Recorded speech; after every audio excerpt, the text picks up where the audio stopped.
You don't want to forego, you don't want to just kind of forget that. You also don't want to forego HP max increase for the obvious reason. You're a warrior, you want to have a large HP pool. You don't want to forego critical rate and accuracy either as a warrior.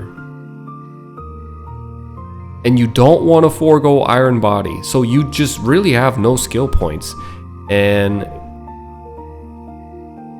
Threaten, here's the thing. Threaten needs to get worked on. Nobody's gonna put points into Threaten. Okay, we're going to jump right into this. On the last few days of Maplestory closed beta number 2 testing, they allowed us to get boosted to level 100 and try all sorts of different jobs. And naturally, when you became level 100, you have to, it also opened doors for you to try different classes at different job advancements as well. So I started my closed beta journey on an archer. I played a crossbowman. I didn't get too far because I was in the middle of a move and just personal stuff going on. I was very busy, so I didn't get to put time into it as much as I would have liked to. So naturally, when I hit 100 and I was trying out different jobs, I tried out my class 2, the second job advancement, but other classes too, the first, second, and third job advancement. So what I plan on doing is I plan on going over the first job, the second job, third job in a single video for each class. And yeah, we'll get started. So when I got the first job for Warrior, I could immediately tell that there were some issues, and I think this is a pretty big issue and there needs to be some change, which is all these skills are essential and mandatory and necessary, and you don't have enough skill points to max them all out. Now, in OSMS and other versions of OSMS, like Mapleland, I play Mapleland on the Korean server, and I actually play a Dragon Knight. I play a Dark Knight. I'm level 135, and people that have played Warriors know accuracy is a big issue for Warriors, especially early on in their journey. Let me make this bigger for you guys. And in order to combat that, I also know there was a lot of feedback in the first closed beta with players that were able to, that got the honor to try out the game, gave a lot of feedback saying, hey, we're hitting way too many misses. The game is way too hard. We need some help with accuracy. This is not fun. Granted, fun is subjective, and to me, the struggle is worth for you to bloom in the late game, but to each their own. They have definitely helped us out with the accuracy. They have given us enough accuracy that nobody's talking about it anymore. And if that's how they want to go with it, that's fine. The issue is these 3 passives, you have to max out all of them because they're just such great passives. And in the past, you could kind of forego Iron Body. That is not the case anymore because it has now turned into a percentage-based skill, which means it will scale extremely well into the late game. It's probably the skill that you're probably gonna forego. I don't know. Maybe the improve H recovery. But here's the issue. You get 61 points in your first job advancement, and I can already tell you from these 3, which is your 2 active skills that kind of make the first job advancement bearable compared to your counterparts that are ranged, like archers and star throwing thieves, claw thieves. You know, you have to really get in there personal and rub shoulders with these monsters, and you're dull and slow. So for that reason in OSMS, that's why they gave Warriors the Slash Blast, to make the leveling process a bit more bearable. You know, you're the only class with the AoE. But anyway, going back to my original point, you get 61 points in your first job advancement, and the first 3 is already what, 45 skill points? That leaves you with 16. You can't even, that leaves you with 16. You can't even max out Iron Body. So you have 15, 35, 45, and then it's 65, right? So you would have 16 points into an Iron Body, and all these first 4 skills are mandatory, and it's what you would take in the late game over Power Strike and Slash Blast. But the issue is Power Strike and Slash Blast, if you don't put any points into it, your second job advancement is going to be terrible, and it doesn't really it's not a good design, because Final Strike, Final Attack works off of Power Strike and Slash Blast. So I just think it was a poor design. The solution, I think, would be to reduce these passives by a lot, the max level. So instead of making it 15 and doing small increments like this, why not just give bigger increments and lower the max level to 5 each and lower Iron Body to 10? That frees up already 25 skill points. So let's say it frees up 25 skill points.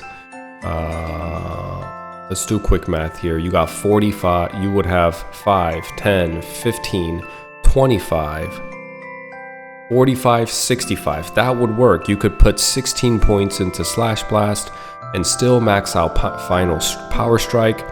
Instead of, somebody in chat while I was streaming and testing this, and I pointed this out, said, well, you could always purchase an S skill reset scroll in the future. And I'm like, well, that's not a good game design. Why is it that if I want to play a warrior, I have to now consider spending extra $5?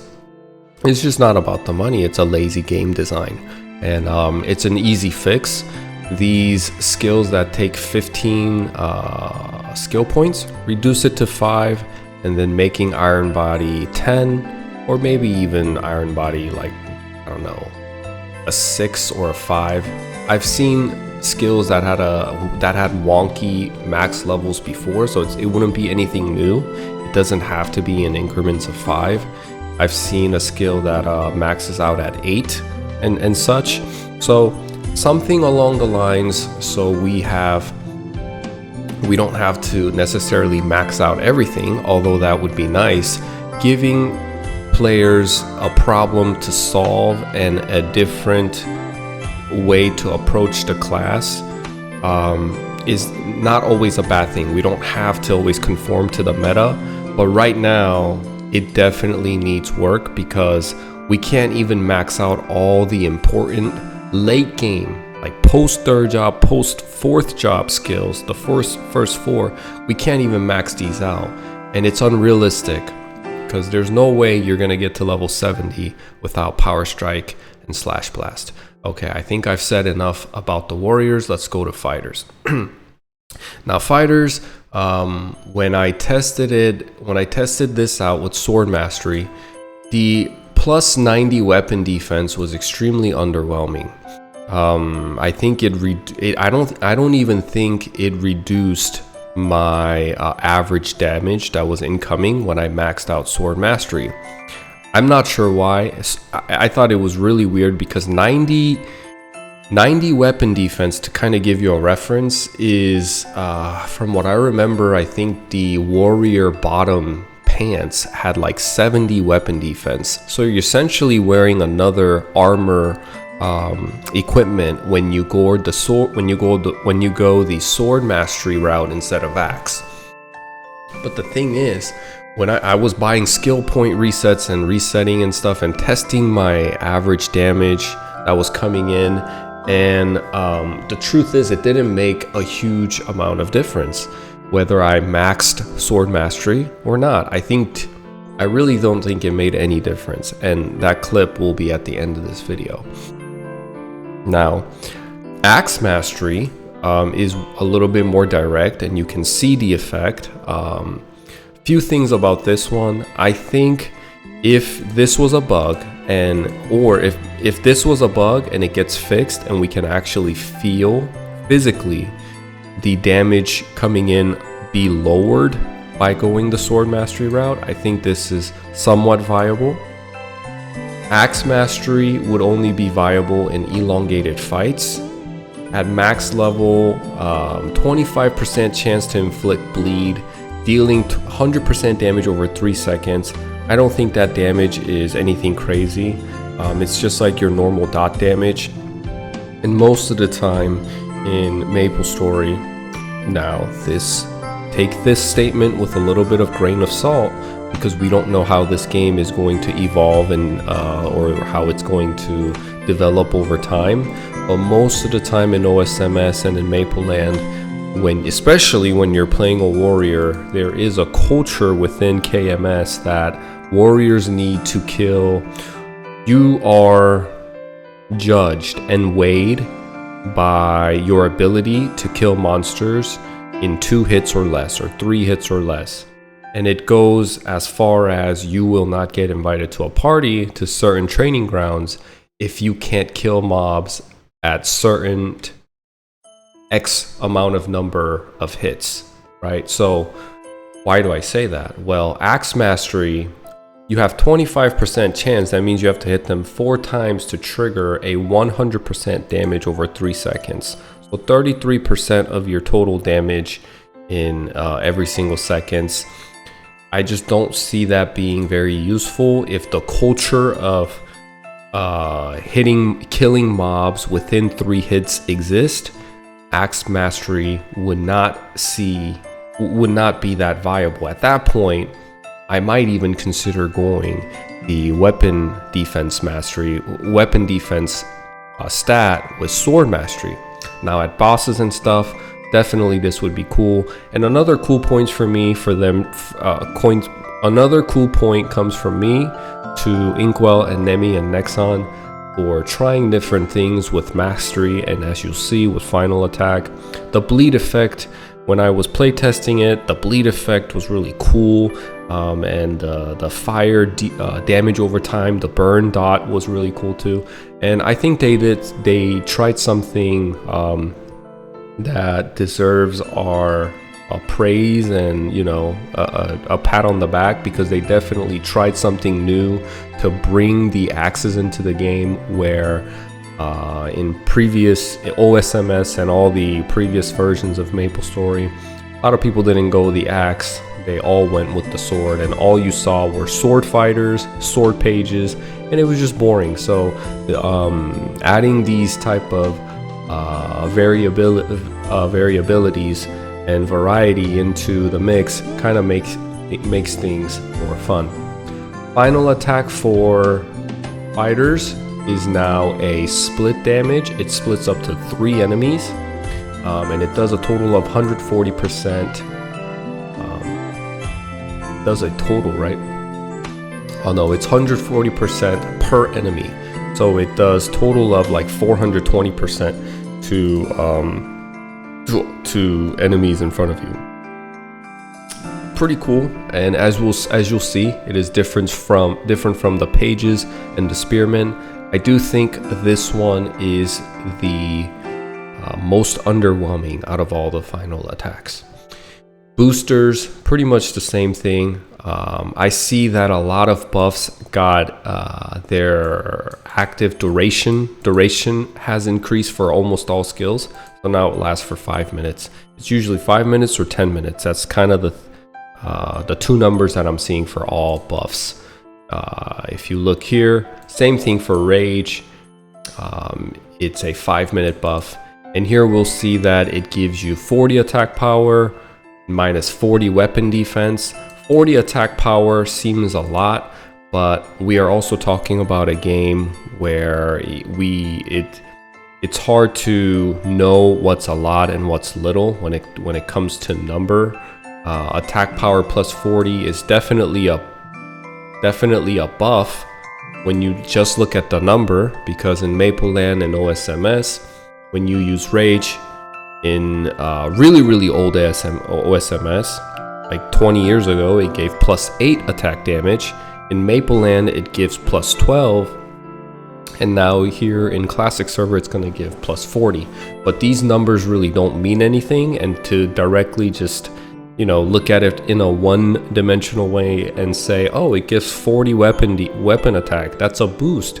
No, because you have to see how what 40 attack power actually even means in the game. You know, it could very much well have the same impact and effect as a 8 attack power. So it's just kind of sitting there. We'll see how good this is when we compare it to other skills as well. Now Rush, right? Rush was really interesting for warriors. I have a few things to say about Rush. I will give my opinion. Rush was really refreshing and cool to use. I liked it when they, I liked it when they had Rush on a 3-second cooldown more than at 1-second cooldown. So I'll say that first, and I'll tell you why before I get into the other things. So when I think about what makes OSMS great, I've been playing this game for 20 years, and I think there's no other game, especially in today's market, where all classes where you have an MMO like Maplestory. First of all, it's a social game, and then second of all, it's a game made in the like 2 decades ago, right? So it has its flaws, but its flaws are what's charming. So sometimes, depending on how you look at it, I wouldn't even call certain flaws a flaw. It's what makes the game charming. And one of the things that's charming about the game is that each class had unique and very distinct identities. And they didn't forego that or underplay that or try to minimize that for the sake of a quote-unquote balance. We love to use that word, and we like to compare class to class, but it's really comparing apples to oranges. I think the best way to compare class and the best way to balance classes is to make sure they all go on some sort of a roller coaster ride in their power peak. What do I mean by that? Obviously, we all know magicians are extremely strong in their first job advancement, second job advancement, and they kind of slowly die out. Well, that's what we've known. We don't know how it's going to be for classic. But anyway, their power curve is kind of like they go high and they drop off. Warriors are the exact opposite. They start low and they start gearing up, and then they start to really go on an exponential increase in terms of power curve. And because they get stronger, and at 4th job advancement is when they had Rush and such, you unlock this mobility, and it made you feel very mobile, strong, healthy, tough, right? And the game was really fun. Giving Rush at level 30 in the 2nd job advancement, although I have different ideas, I think it's fitting, and it introduces, it's a good blend of a retro vintage game trying to adapt itself in today's gaming market, where every game, I mean, just look at Chrono Story, right? The 4th job and 3rd job, the 4th job came out, and the game is definitely geared towards a modern gaming audience, like the new kids, the new generation of kids coming up. They're gonna try Maplestory, and if they're not hooked within the first 10-15 minutes, most likely they're gonna drop it and go play some Fortnite or probably Chrono Story, something more faster paced and engaging. And it's really hard to balance that, and I think when they had Rush on 3-second cooldown, I thought they did it pretty well by not dramatically modernizing the class to, because we don't want to also blur the line of classic Maplestory and retail Maplestory. If you look at retail Maplestory, you are essentially just watching the gameplay itself, and we don't want to go that far in terms of convenience and in terms of just adapting to the modern market. We want to capture the essence of what it was to play OSMS back in the day, while still making the game fun early on. 3-second Rush was fine, and then they reduced it to 1 second. I've seen worse, and the rush, honestly, the push isn't even that far. It doesn't make the game feel like, you know, like hyper fast or anything. I think it makes the second job warrior class more enjoyable to people that are not like me or some of us that played this game back in early 2000s and are captured by nostalgia and rely on that nostalgia to get us through the earlier, tougher levels of warrior.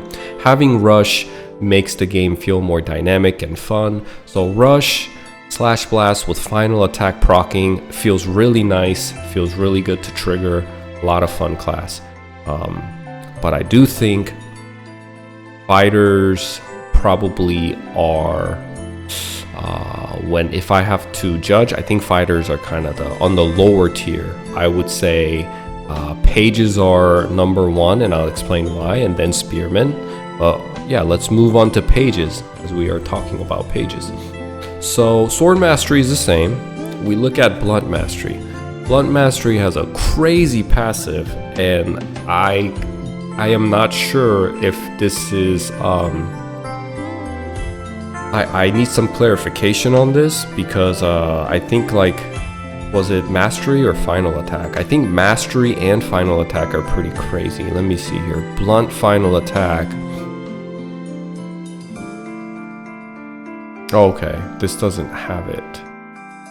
I'm looking for, I swear, one of their passives, or maybe it was... Okay, I swear one of them said it ignores weapon defense. I might be thinking of a crossbow mastery. But anyway, at max level, blunt weapon mastery gives 20% chance to ignore enemy weapon defense. Okay? So as you are just grinding, I just think this is so OP in terms of when you are bossing. When you are grinding, maybe you might not feel the damage, but once in a while, when you ignore the enemy weapon defense, you're gonna see that crazy number that crits with the blunt weapon, and it's really gonna feel like you're smacking them with a giant hammer. When you're averaging damages of, you know, just going off the beta testing, you're seeing 2k, 3k, and you crit for like 3.5k, and all of a sudden you crit for 5.5k. That is this taking effect, the 20% chance to ignore enemy weapon defense, on top of final attack just doing a crap load of damage in a single concentrated target, and there's no funny business with blunt weapon final attack, and I believe with sword too. For pages, final attack is very, very simple and straightforward. You hit one enemy extremely hard, and that is your final attack. And this triggering with blunt mastery of ignoring enemy weapon defense, it does not say it doesn't apply to bosses. So I think it's fair to say this also applies to bosses, and that's why I gave pages a number 1 when it comes to just how OP they seem. Ignoring weapon defense completely is insane. Some of these bosses have weapon defense up in the thousands, if not tens of thousands, and every 5 hits you're essentially ignoring their weapon defense, which will boost your damage by a huge margin. Okay, so I think I've said enough. I've praised enough about the weapon mastery, blunt weapon mastery skill effect. Threaten. Okay, I'm not sure what they were thinking with threaten. Okay, so threaten did not get any type of change, and if anything, it seems like they got nerfed more than anything. My thing is this: why haven't they done anything more to threaten? It eats up 30 points, and at 30 points, all it does is reduces the weapon defense 10 from an enemy, and it only targets 4. This just seems so odd to me, and it was such a blunt, I don't give a crap about the skill from the devs. Like, they made all these changes, and then threaten is just the same. Made no sense. For now, it's just a point dumper. You max everything out, and if you have any points left, I guess you could put some points into sword or blunt weapon, vice versa, whichever route you took. Or you can put your point in threaten and use it as an emote when you run up to other pages, or when you want to, you know, just have an extra cute emote, because I can't see a single instance where you would take the time to wind up an animation to essentially take a weapon defense off of an enemy that is equivalent to a red snail, maybe even a blue snail or green. And reducing enemy speed doesn't really matter. I can't imagine this mattering too much. Maybe, yeah, because as you level up, I mean, you don't really, let me just go to pages real quick. You have ice charge, and I believe there's some stun that, well, maybe no stuns. I guess you could use it to slow them down. Yeah, lightning charge stuns, ice charge slows. So does the slow charge, I mean, stack upon one another? Can you slow? Because ice charge now does not freeze, which is basically a stun like lightning charge. So the distinguishment they made between ice charge and lightning charge is that lightning charge now stuns, ice charge now slows, and then fire charge is DOT. I will get to all these in a second, but I'm pointing out why threaten is underwhelming. You already have 2 CCs in third job advancement with lightning charge and freeze charge. Unless the slow stack, and even if they did stack, would you even find a scenario where you would use threaten to slow the enemies to that degree? I don't know. I just feel like it's extremely underwhelming. Rush is the same. Now let's move on to spearmen. Spearmens are pretty cool. I think their mastery, the polearm mastery was interesting to me. The fact that it gave speed. So at first I was like, 20 speed, is that like 20 polearm speed? But no, it's movement speed. So it gives you 20 movement speed as you are wielding the polearm. I guess if all the way up to level 70, maybe if you wanted to, like, because I would personally go with the crit, right? Crit 20%, going in the realm of not having to spend money to SP reset at 4th job advancement, right? I would still choose the crit rate over movement speed. There's other ways I can make up that movement speed, or maybe I could be in a party with an assassin, bandit who can give me haste. To sacrifice 20% crit just seems too huge for me to just get some movement speed. And in some training grounds, you could, as a warrior, ask if you can take the shortest platform where movement is not as required for you, you know?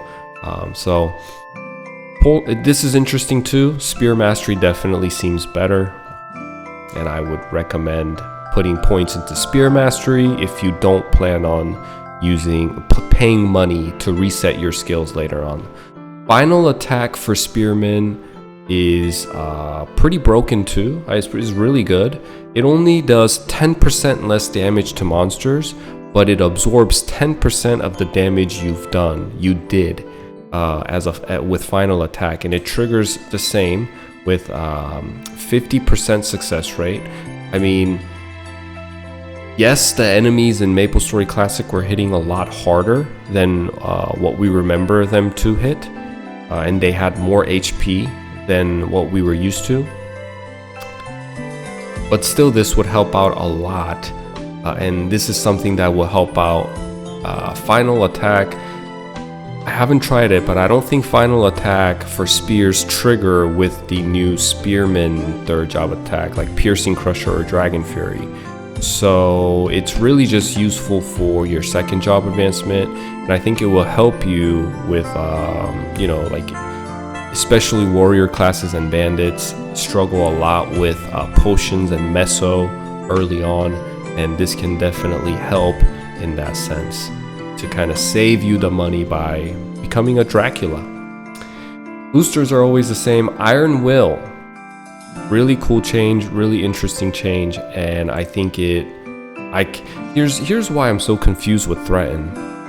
Iron Will essentially was never used. It was actually better than Threaten. if you were grinding alone without a priest or a cleric giving you bless, because bless would completely override this iron will skill, the old version of it. So when you were in a party with a cleric or a priest, and most of the time as a dragon knight you were, they use bless, you use iron will, your iron will just gets canceled out because bless did what iron will did plus more. Now they've acknowledged that they changed it, and it gives you a stance effect. Stance effect is when you get hit by a monster, it does not knock you back, it just allows you to stay in place.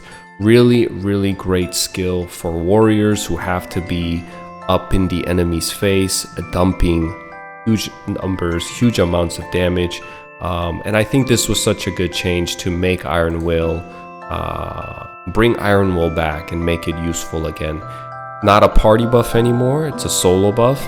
And as you can see, no hyper body, right? So a lot of people talked about, oh, Spearman lost hyper body from second job and it went up to third.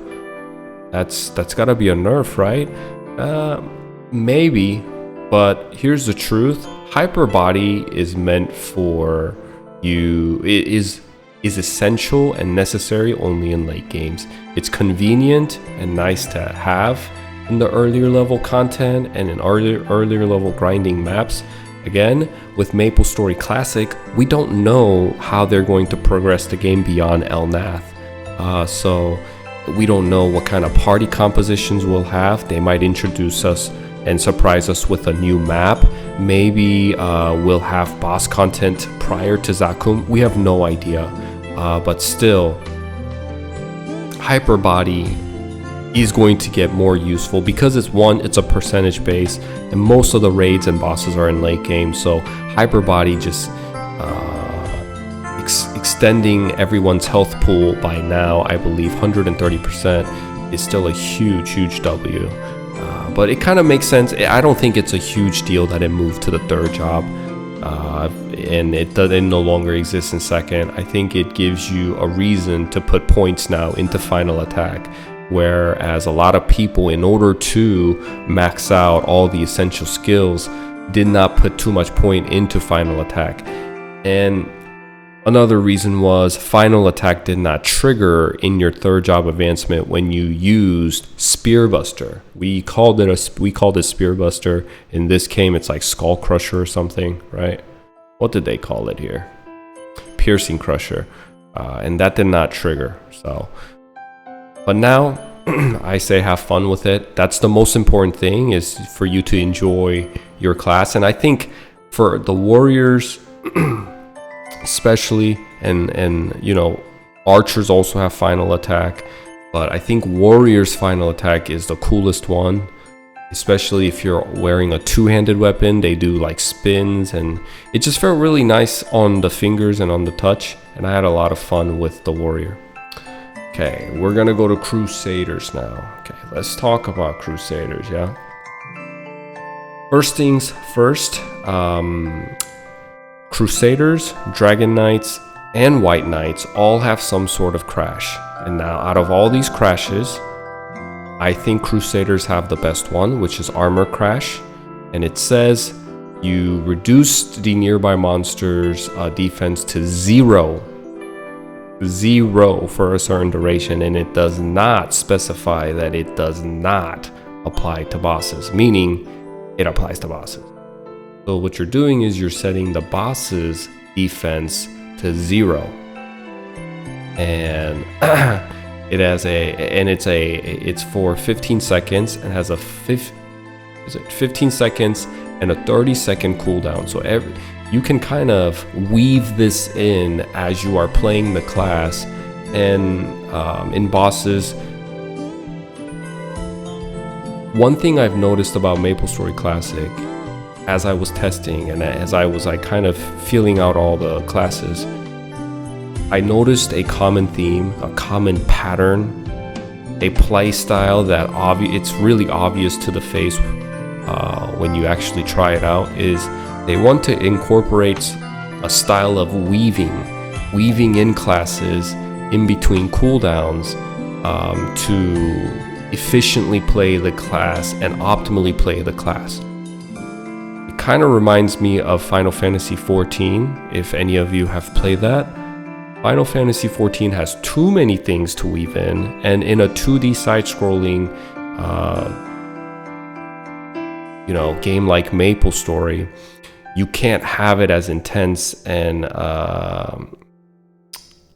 you can't have it as intense as Final Fantasy XIV, but still, instead of using one skill and just playing the game like a brain dead zombie, weaving in skills and micro and macro managing cooldowns to efficiently play, although it may not be mandatory, but if you could really do more than just sit there and press down, power strike as a crusader all the way to brandish, or you get the 4th job and you use rush and brandish, you can still do that, but it gives people who want more engagement, more dynamic playstyle, a route for them to optimize and play the character optimally, efficiently. If you're an efficient Andy, what are you gonna do? Every 30 seconds, you're gonna put Power Crash on Zakum or Horntail and lower that guy's defense to 0. And everybody hitting that monster, everybody hitting that boss just got a huge damage boost. And now they're like, oh man, good job, Paul. You did so good. Thank you for the armor crash. Now we're cooking. Now we're like really sizzling this Zakum. And it's all due to your armor crash. Thank you, Paul. Right? So you have to micromanage this. And another weaving thing that you can see is the passives on Panic and Coma. Now, Panic at max level does, it reduces 100% chance to reduce the enemy's accuracy for 9 seconds. It's still something you can weave in. Everything has like a cooldown and a duration time. So in the midst of weaving an armor crash, every 9 seconds you want to reduce the enemy's accuracy by using Panic when you get your combos filled up, and then every, I believe, 3 seconds, this one. So every 3 seconds, it's in the increments of 3, isn't that kind of funny? 3 seconds, 9 seconds, and then was it 15 seconds? 15 seconds and 30 seconds. It's in increments of 3. So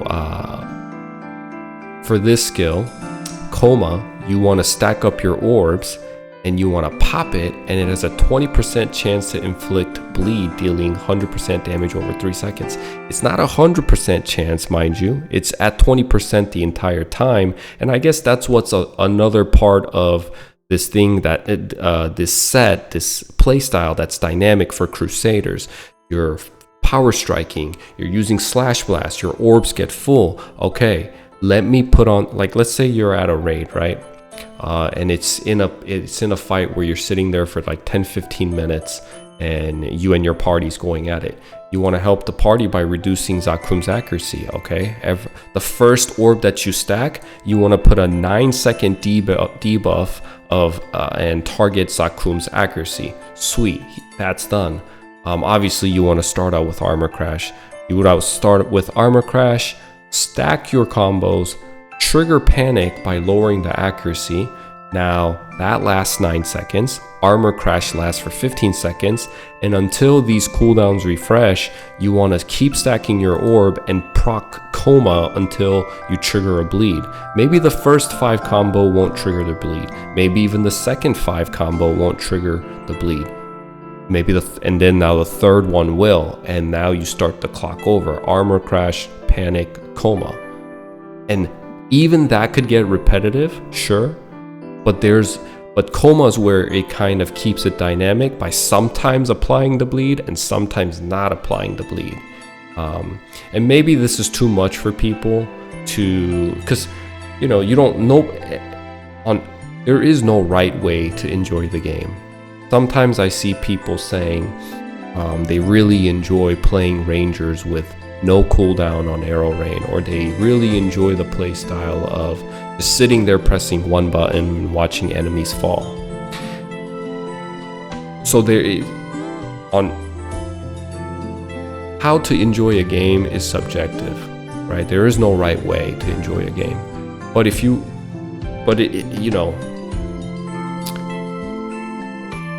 can, the thing is, you can also play the game that way too.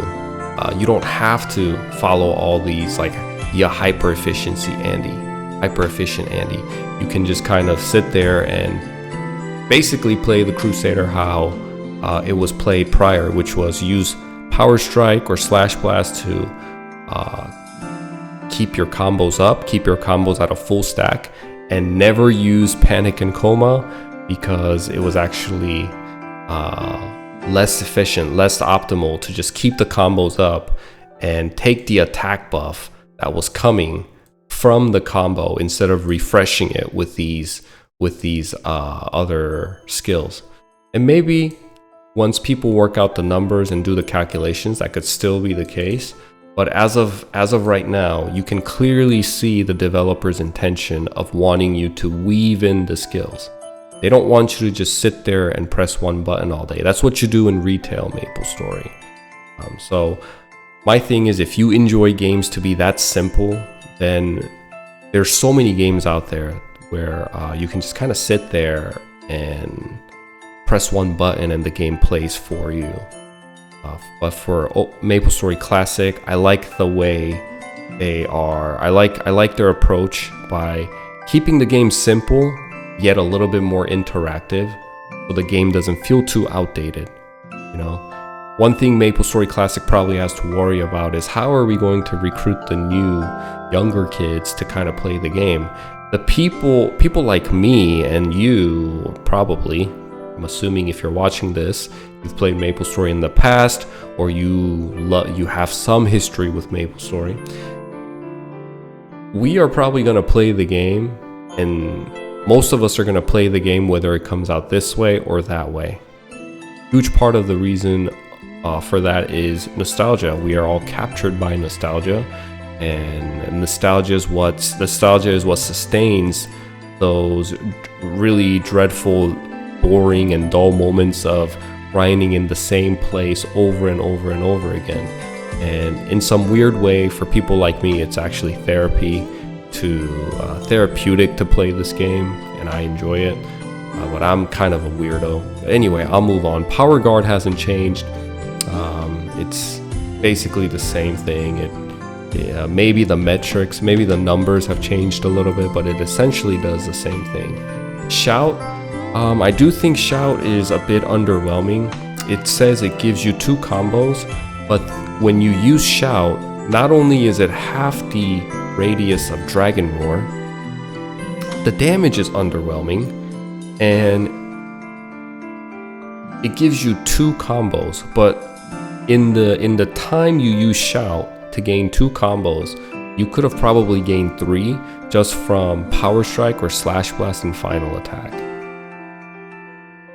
So I can't really imagine a scenario, but then again, I don't know what they're going to release. I can't imagine anyone putting points into Shout, and I think it would be most optimal to just kind of, maybe they'll forego actually I lied. Improve MP recovery is probably way less useful. It's probably more useless than Shout. So these 2 skills I imagine are going to be point dumpsters, and the way to play Crusader is going to be using stacking up combo attack and armor crash every once in a while, if you don't forget, because it's actually a lot to keep track of. These micromanaging cooldowns and the damage is coming in. Like today I did Papillatus and Pianus with my cousin, and it was pretty intense. This is in Maple Land, and I was playing Dark Knight using Hyper Body when Pianus would use buff removal, and it's pretty intense in the heat of the battle with the boss fight. You're watching your HP and you're looking at the buff bar, and you're using the sound cues to kind of predict what the boss is doing, and I can imagine this getting extremely stressful. The skill ceiling has rose, and if people want to show out, and people got it like that, they got like 2 brains where they can process all this while keeping up with everything going on in the game, and trigger armor crash every 30 seconds, panic every 9, coma every 3 until it bleeds. And you know, they're gonna be doing more DPS obviously, and their raid, their guild is gonna clear things faster obviously, because he's putting power crash right on the dot, right on the money every single time. He's not a miss. It kind of gives you a moment where you can shine a little bit instead of sitting there keeping combo attack up, spank and wonk, what was this, spank and tank the entire time. You can just you can play the class a little bit more dynamically. Let's go to third job, White Knight. Again, White Knights, pretty underwhelming with the improved MP recovery. Their charges have changed now though. So back in the day, lightning charge could stack on top of ice charge and fire charge, and and it would just give a damage boost to ice and fire. Fire would, I believe, damage, or fire just did pure raw more damage. They didn't have any damage over time effects. And ice did little less damage, but they would freeze enemies. So you would see some paladins using ice to grind, maybe at harder training areas or whatever. But most paladins, what they did was they would take the strongest charge, which is the fire charge, and they would stack it with the lightning charge, and take that bonus damage and apply it to the right elemental monster. You would find the monster with weakness to fire and spank that monster and kill it. Like I said, in KMS there's a culture of killing it within 2 to 3 hits and finding a training ground that fits into those filters. And so they would go to a higher level training ground that can still kill in 2 hits and grind that way. Now 2 hits is important. Let me just quickly explain why that exists. If you can usually kill monsters within 2 to 3 hits, they 99% of the time will not attack you, or won't have the time to attack you. That's the correct way to say it. They won't have enough time to trigger their magic attack. So what they do is, if you want to really save meso, and you don't want to drain your meso down the drain, you want to ideally kill them in 3 hits, and you don't want to, all you have to do is not get touched by them, not physically get touched by them, because then you would take physical damage. Walk up to them, kill them in 2 hits. Walk up to them, kill them in 2 hits. Obviously you're gonna get hit here and there, but anyway, that was the culture, and that's kind of the main way how White Knights went about looking for a training ground. Charge blow has changed. Now at max level, it does not get rid of your charged state. This is huge, because now with charged blow, you don't have to use slash blast anymore. And this almost, if there's any monsters more than just 1, even 2 targets, it does more damage than power strike, and it doesn't get rid of your charge state. That's the huge one. Back in the day, when you use charge blow, it would get rid of your charge state. Even at max level, it would get rid of it. But here, at lower levels, it will get rid of it. But as you put points into it at 30, it maintains your charge state, allowing you to spam this skill. Back in the day, they didn't do that, because you use this, it does a lot of damage, but then you have to, like I said, the character concept was different. You had to stack your charges. So you're sitting there, you use 1 attack, and then you use lightning charge, ice charge, and that eats up like 1.5, 2 seconds. And people looked at that as like, it's just wonky, bad character design, bad skill design, and they forewent charged blow. They didn't put any points into it for a while. They would put points into something else, and most of the time it was the charges and maybe power guard. I think power guard was actually in second job advancement. They had something else in here that they would use, but charge blow now at max level does a crap load of damage. It was super fun to play with the ice charge and lightning charge. I love seeing the little icons that float on top of the enemies when you put the elemental affinities on them. The fire with the burning was really nice. The ice with the slow effect was cool to see. They would get all blue. And the lightning charge of the little electrical currents over their head, which was symbolizing and showing that they were stunned, they're not moving, was really cool. One worry that I did have while playing the White Knight and messing with all the charges, how are you going to be able to distinguish in a party setting or in a raid setting, and you're all attacking the same monster, whose charge is doing what?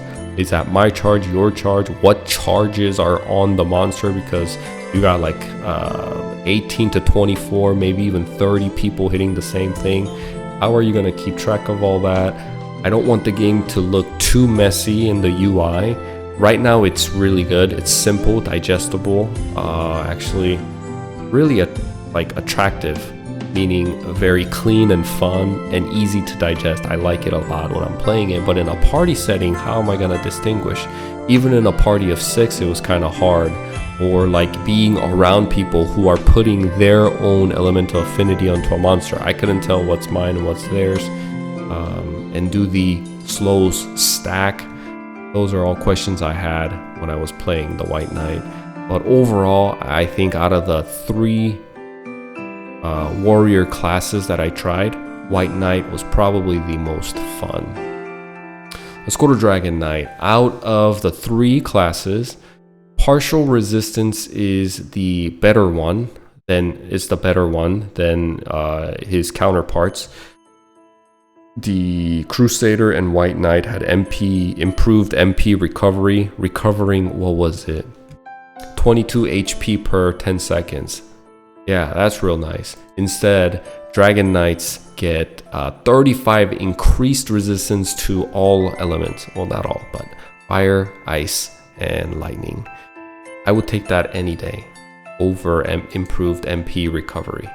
Dragon Roar actually got a nerf, kind of a buff in a weird way, but nerf at the same time. At max level now, it doesn't consume, 35 to 40% of your HP, but instead it consumes a flat of 900 HP. The damage got nerfed, and the enemy hit also got nerfed. It used to be up to 16 enemies. The range and stun is the same, but it used to do 16 enemies at 240%. But instead, they kind of lowered the targets and the damage. But you can, I guess if you wanted to, you don't need a cleric anymore to heal you next to you. But I feel like this is going to be such a meso drainer if you don't have a healer next to you. And with the heal changes, I don't even know if that's going to be viable anymore. But those are the changes. I really think they left Dragon Roar in there because it's so iconic to the Dragon Knights that if they removed it, they would get such a huge pushback from the people. When I look at all the classes, and when I was just kind of test playing all of the classes, it seemed pretty clear to me. It was kind of evident to me and pretty clear to me the direction Nexon was trying to take this game with when it comes to party grinding and then the type of game design that they're aiming for.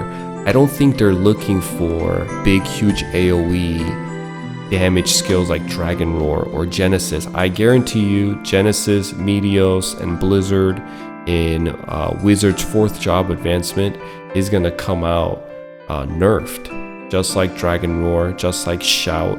All of these exist because they're iconic, but I think they want you to be up there, weaving skills in, and be a little bit more active and a little bit more engaged in the game. And with huge AoE skills like this, it's never that, you know. You're just kind of sitting in one spot and grinding. Power Crash, out of the 3 crashes of the warrior classes, I think Power Crash is the second ranking number 2. 1 is Armor Crash, 2 is Power Crash, and 3 is going to be Elemental Crash. I guess I skipped that. Elemental Crash for White Knights. Underwhelming. I guess it's good as a paladin if you are I don't know. I really don't know. Removes enemies' resistance to fire, lightning, and ice. But you're gonna be going to areas where they're already weak to your charged buff. So maybe in raid setting, you can kind of use this, or boss setting. Maybe there will be a scenario where this is useful. I can't think of any. Power guard, always a decent skill. Power crash, therefore, is number 2. Armor crash, everybody's doing more damage. Power crash, the boss is doing less damage to everyone. They're both equally good, but in a game like this, and it hasn't convinced me otherwise, buffs that give you more damage, scrolls that increase your damage, just anything that increases more damage is going to be top tier number 1. So power crash, receiving a little bit less damage is less impactful than everybody doing 10% more damage. That's a huge plus. Looks like it reduces the attack power of 4 monsters by 25%. Cooldown 30 seconds for 15 seconds, same as the other crash, armor crash. So you guys can stack these two and kind of do some really cool 2 warrior tank classes, or 3. If you have to take 3 to a raid, that'd be cool to see. Power crash, armor crash, and elemental crash on top of Zakum's big old head. That would be cool to see.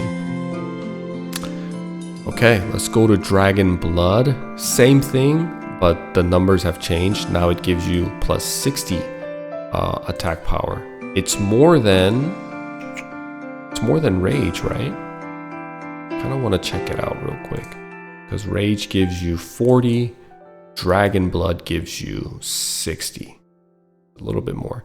Piercing Crusher and Piercing Dragon Fury, same thing. They used to be called Spear Buster or Dragon Buster and Spear Thrasher.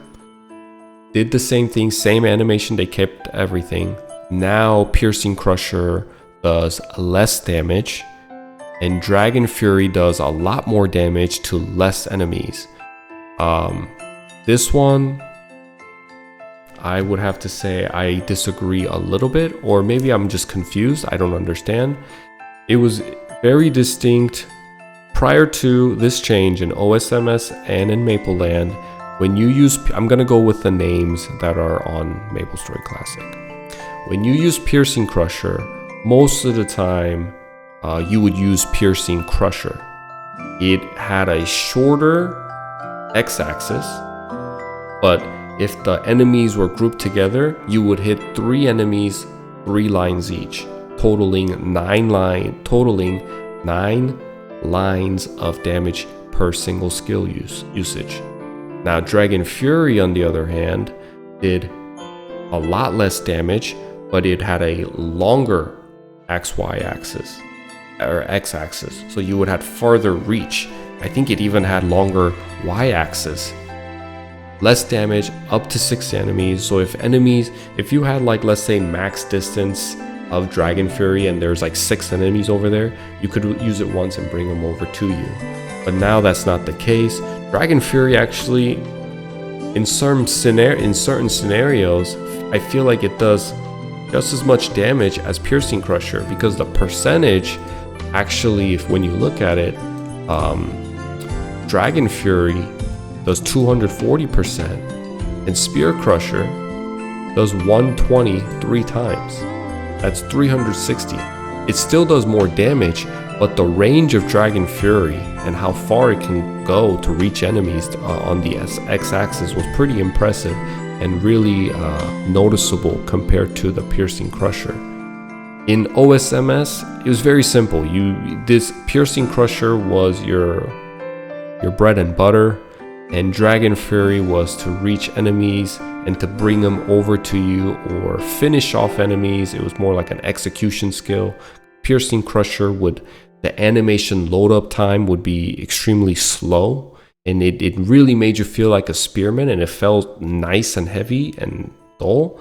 But sometimes you would remember we talk about that 2-hit culture and 3-hit culture. Well, it exists in Dragon Knights too. So after you hit, the enemy 2 times and he has a slither of health left, instead of loading up another slow and dull piercing crusher, you could just wonk him with Dragon Fury, aka a Spear Thrasher, Dragon Thrasher, Thrasher, and kill the enemy that has a slither of health left. But the playstyle is going to change a little bit.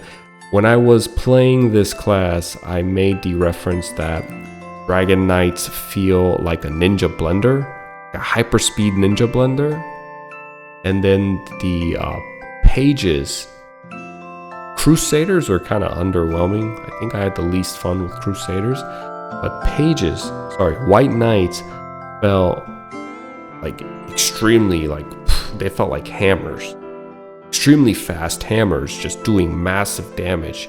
I had the fire charge going on at El Nath, and I even tested out all the ones, but fire charge with the masteries and final attack proccing with the crit and just elemental affinity stacked on top of it was doing a lot of damage.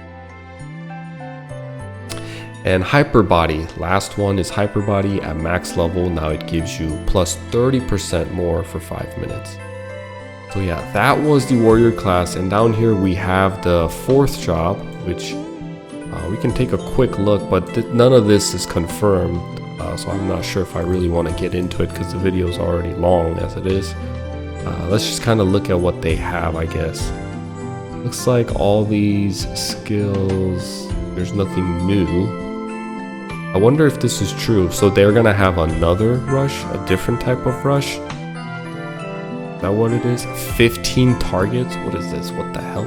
Changes forward through enemies, dealing damage and pushing them to the edge of the platform. Hits up to 15 enemies in the charge path.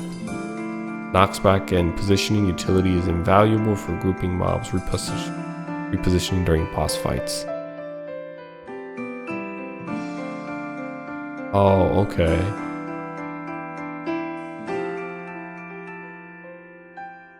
Okay. So it says even here, treat this as nothing serious. So I guess we won't really go over it because, yeah, we don't need to. But anyway, that was my analysis of the warrior class. Now I'm going to put in a video for you guys to kind of see me playing the class during the testing phase. All right, that's it. Thanks, guys. I kind of want to see how it plays. So here's a automatic difference that I'm noticing already in this server. Warrior equipment and weapons did not require you to have points in dex, but here in Maplestory Classic, the equipment and the weapon both require you to have some dex, it seems. That is new. That was not the case in OSMS, but I am really not complaining. It's fine. Doesn't really make a huge difference. If anything, it's a trade-off, right? Because people, what they did, because warrior equipment did not require you to have dex, what people did was they would just put all points into strength and kind of gear and scroll their equipment for dex and accuracy. You would have to have the most important thing was accuracy. Dex would give you some attack stat boost, but mainly people scroll their equipment with dex to make sure they had enough accuracy that they don't miss. That was the most important thing. But now it's a trade-off. You have to put points into dex to wear your items and equipment, wear your weapons and equipment, defensive equipment, and you can now scroll and spec your equipment with strength scrolls or attack scrolls. So I don't think it's a huge bummer or anything like that, but just pointing out the difference that in Maplestory Classic, it looks like secondary stats do exist for warrior, secondary mandatory stats. Okay, let's go to some precision strike. Probably power strike, I guess.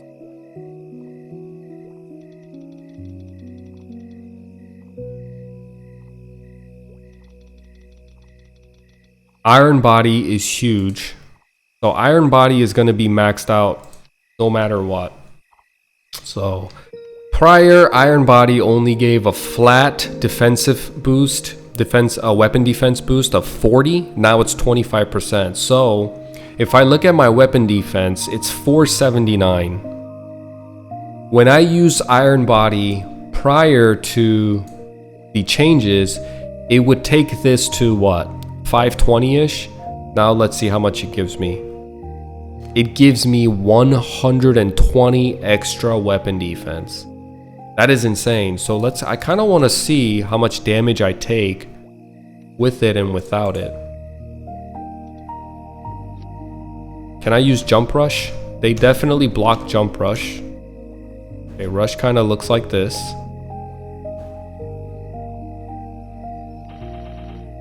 But I kind of want to see how much damage I take. 1 second cooldown on Rush feels nice, I think. I like it. It basically feels like how it was in OSMS. The Rush skill in OSMS and in old school Maplestory, you have about 1 second cooldown, a 1 second delay. So now here it's the same thing, it's about 1 second, and it looks like they fixed the bug where the mobs didn't get pushed back, and now it does. I kind of want to see the damage. Watch.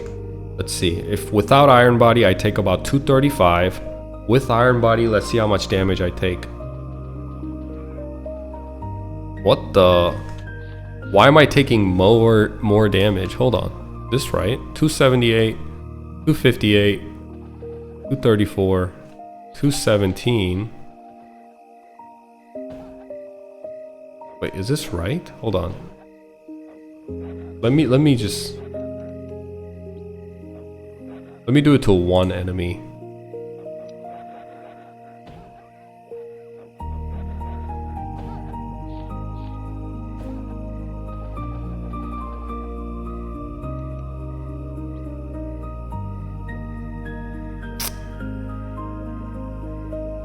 Okay, we're gonna do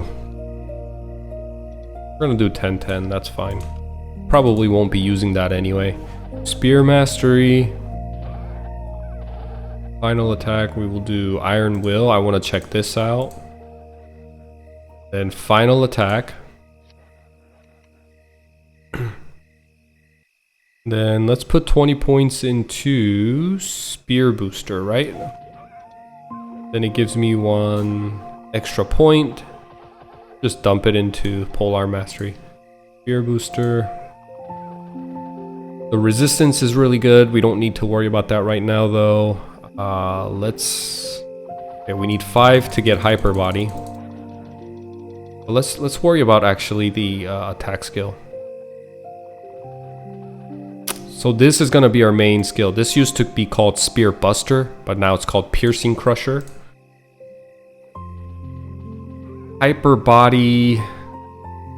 Let's actually get all the attack things first. Dragon Fury. And then Dragon Blood.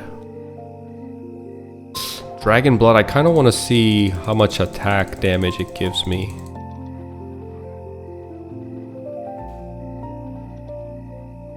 So it looks like it'll give me 60 attack damage at max level.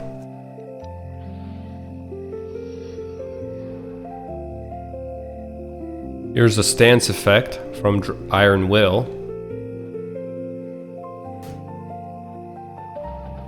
where I don't get pushed back. That's pretty cool. I feel like I really want to test this out. Like, how significant is the weapon defense of 169? How significant is this gonna be? So now I'm taking 198. I need 1 mob though. Just need 1 mob. 234, 179. Wow, the spectrum is pretty big. Does this give me weapon defense? It does. 50 weapon defense. Okay, we just want to try out Iron Will.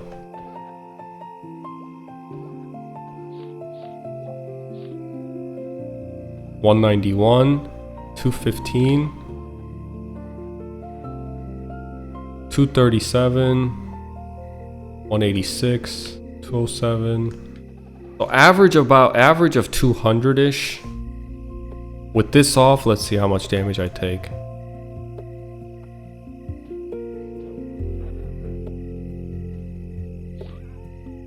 So it looks like it doesn't dip. It's a significant change. It doesn't dip. Oh wait, it does. It does dip below 200 once in a while, but it looks like it's averaging out around 230, 240-ish. And you know, the amount of times you get a hit in Maplestory Classic is more frequent than how it was in OSMS and what we're used to. Monsters hit you. So like in a span of 5 seconds, these mobs hit you more than it did in OSMS. So having high weapon defense with Iron Body and Iron Will make a huge difference in a span of an hour. Yeah, so I can feel the difference with Iron Body. I can tell that my damage. Don't make me look silly now. Oh my gosh.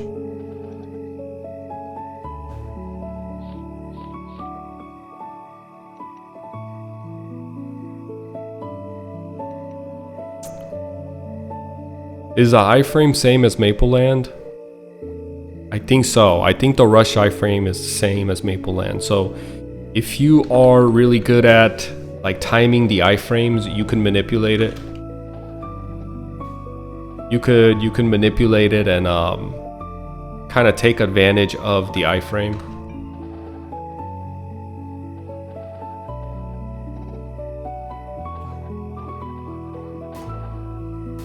Let me go back to.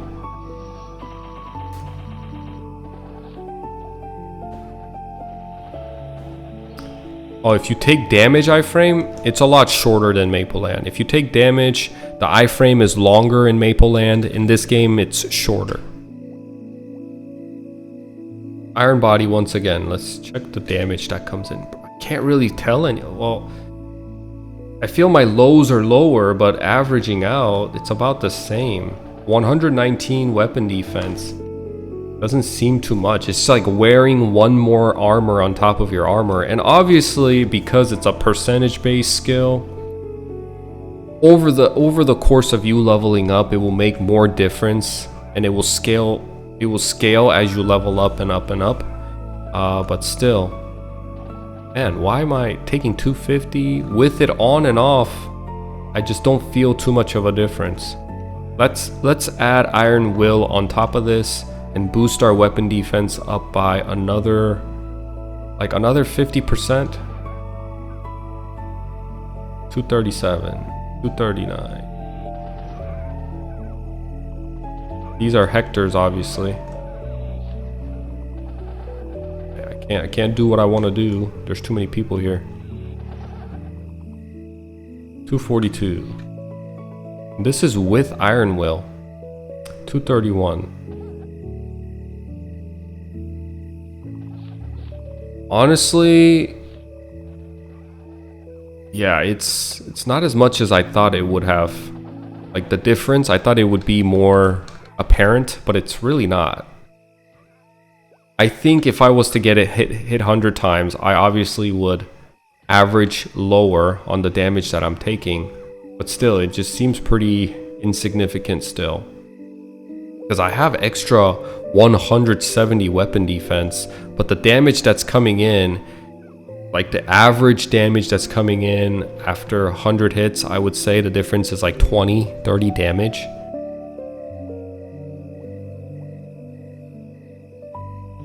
See, there's not a lot of people here. This is the perfect place to try.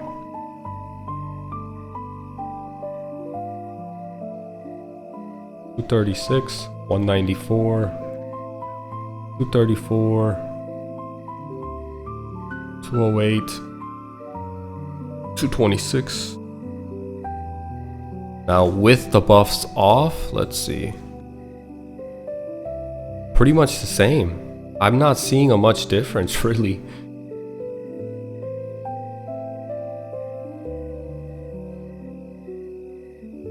And that's a significant amount of weapon defense.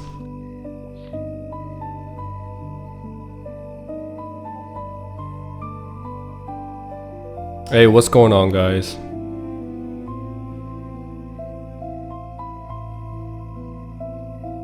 $224. It's about the same, guys, really. Like I'm not seeing much difference of the damage coming in. And I feel like it should be significant. 250? 250? I wasn't even getting hit for 250 with the buffs off.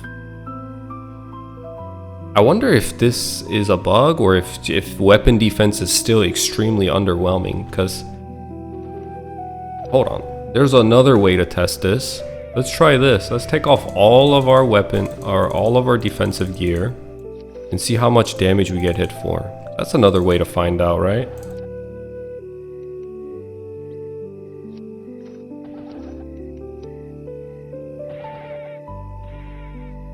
If I get hit for 220, I think I'm going to be pretty sad. Hi Johnny, what do you think of the new changes to the movement skills? I'll get to that in a second. Let me just kind of test this because I'm really curious if weapon defense is a thing or not. If weapon defense is a thing or not, I would like to know.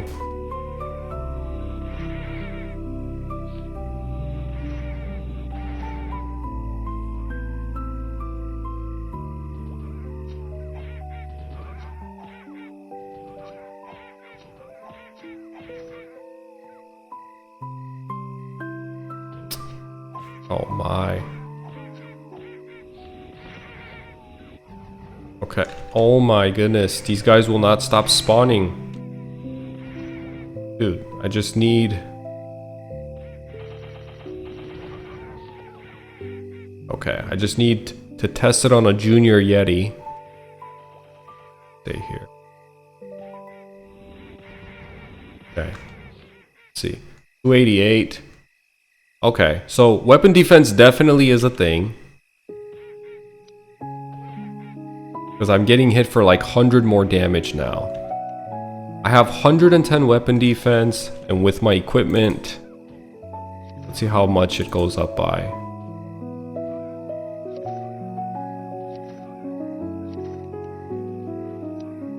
So 110 compared to 480, I was getting hit for 320, like 100 more. I'm getting hit 100 less.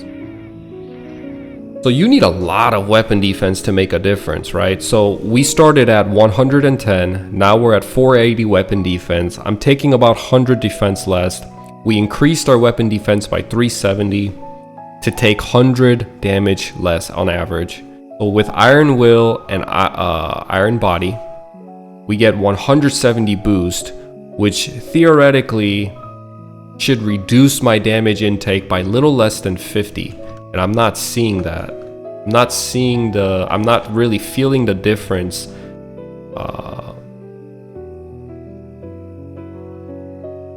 when I have these buffs up.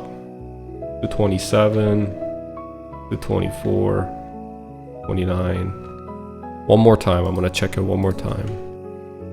209, 235. Like, I should be getting hit on average 190, 180 with those buffs up. According to my really fast Korean brain calculations of doing the math in my head, that's what it should be. But the Iron Will and Iron Bodies, like boosting up my defense stats isn't replicating, isn't like really showing. So I don't know. Most likely weapon defense is completely useless as always. Well, that's the thing.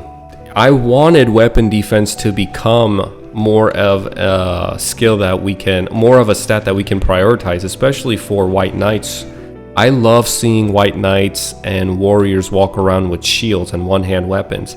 I think bringing shields, block is already cool as it is, but the ability to lower the damage you take because you wear a shield and you can feel that, you can actually feel it. is super cool. Now, I will say, weapon defense definitely is still a thing because with all of our equipment off, we were taking more damage. What I'm pointing out is that Iron Body got a buff. In OSMS, it was not a 25% plus for 10 minutes. It was actually a flat 40 weapon defense. And 25% alone is a huge increase. I mean, it gives you 120 weapon defense. That's more than that's more than your top. That's like your shoes and your gloves put together. Your shoes and glove put together, Iron Body gives you that much weapon defense, and it scales as you progress in the game, as you wear like level 100 gear, 120 gear, 25%, because it's a percentage based skill now. It should scale really well and be a skill that you shouldn't forego, that you should put all your points in. But I think right now there's some issue with the Iron Body's defensive stats getting applied to, it shows here, but when I take the damage, I don't feel the reduced damage. And on top of that, Iron Will, same thing. It gives you a 50 weapon defense, and I'm not feeling the difference in the damage reduction with those skills on. And with Assaulter, the rush for the warriors need a little bit more love and care.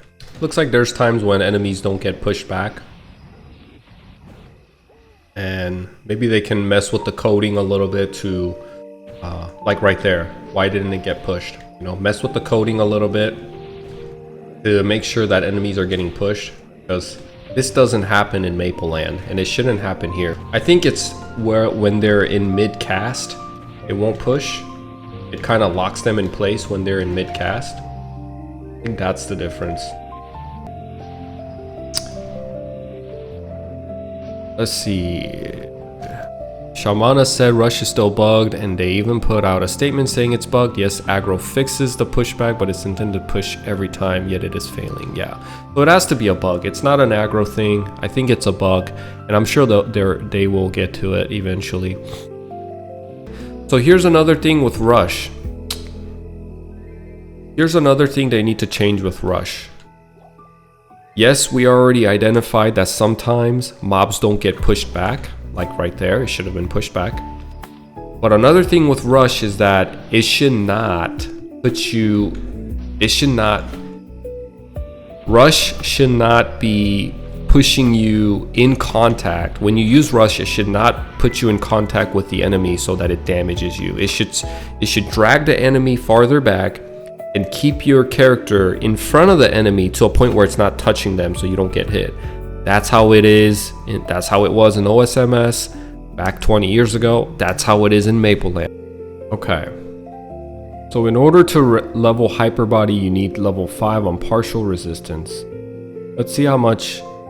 Max level of partial resistance gives 35 increased resistance to fire, ice, and lightning elements. I think out of all the warrior classes, this is probably the best, because I think Crusaders and White Knights have MP recovery, recovers 22 MP every 10 seconds. Why would you prefer that over a flat percentage increase in resistance of fire, ice, and lightning?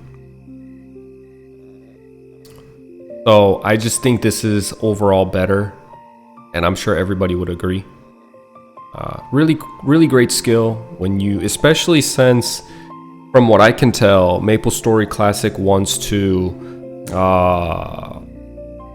put a lot of emphasis on elements, right? So a lot of classes have, especially mages and white knights, have elemental affinities in their attacks, and when you go grind with your counterparts, especially like I said, the mages, they're gonna look for training areas where they have an elemental advantage, and maybe they'll be the ones to decide where a lot of people will go grind. I'm not sure how it's gonna go, or who will decide what training grounds are meta and how it's gonna play out.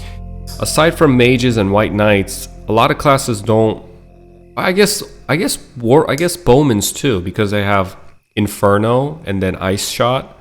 those do more damage. Those have elemental affinities. So if you are playing a sniper, you're probably gonna party up with a lot of ice lightning mages because you guys both have ice affinity to your attacks. So you're gonna go to areas with weaker ice resistance where you have an ice advantage, and then rangers will party up with fire poison mages in training grounds where they have a weaker resistance to fire. White knights will probably go anywhere, and then other classes will go to where people are already training. So bowmen and mages might dictate where people train, and white knight will go anywhere. Thieves and warriors might go to just accommodate those two other classes and where they want to go, and it might happen that way. But all of that could really dictate on what percentage of the population and the player base plays what class. Because if we don't have a lot of players playing mages and archers, then obviously people are just gonna go wherever they want. Like maybe warriors and thieves will dictate where the training ground is because they just have more numbers. Okay, let's look at, kind of want to check out Dragon Roar. So we're gonna put points into Dragon Roar. So range is 110. Hold on. Attacks up to 8 enemies in the surrounding area with a massive Dragon Roar. The sheer shock of the roar stuns you upon activation. Yeah, we gotta try this. We have to try this. Then we're gonna see Hyper Body.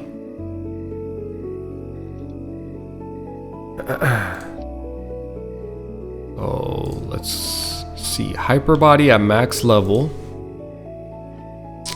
It gives you 30% extra HP, no extra MP now, for 5 minutes. Interesting. So I'm going from 4,200 HP to 5,344 HP.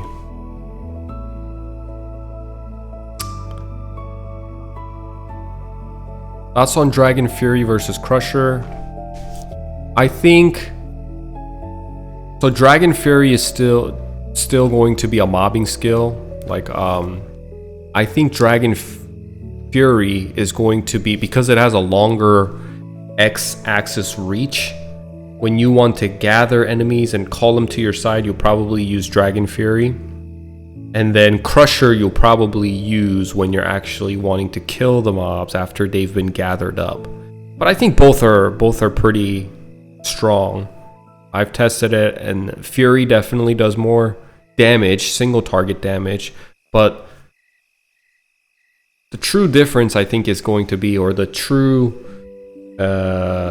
instances where you use one or the other, is when you want to reach enemies farther away with Fury, and when enemies are gathered up and grouped up and you're right there within reach, more than likely you're going to use Crusher to grind them down. I kind of want to test this Dragon Roar. It looks like it got nerfed in terms of distance. Ooh, yeah, I think it got nerfed. It got nerfed for sure. Even the damage got nerfed, I think.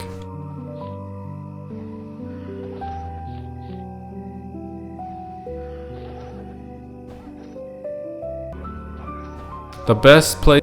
So here's another good place to test. Normally, Dragon Roar should reach the penguins to my left and the penguins to my above, and it still reaches. Okay. Kind of want to see the difference in description now, because Dragon Roar says, oh, it says range 400%. Okay, so it did not get nerfed. Sometimes this game has a buff.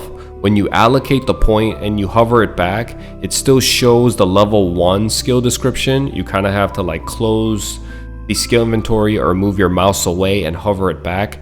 Now it's showing the accurate skill description. It has a range of 400%. Range has not been nerfed. I am on Twitch as well. Range has not been nerfed. The damage has been nerfed though.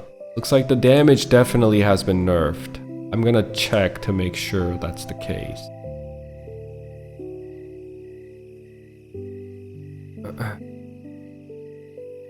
So at max level for Dragon Roar, and this is in OSMS, it took away 30% of HP. Now it takes away 900. And the damage was 240% with the radius of 400%. So as we can see, the radius of 400%, range of 400% is the same. They have nerfed the damage for this skill. And it consumes less HP.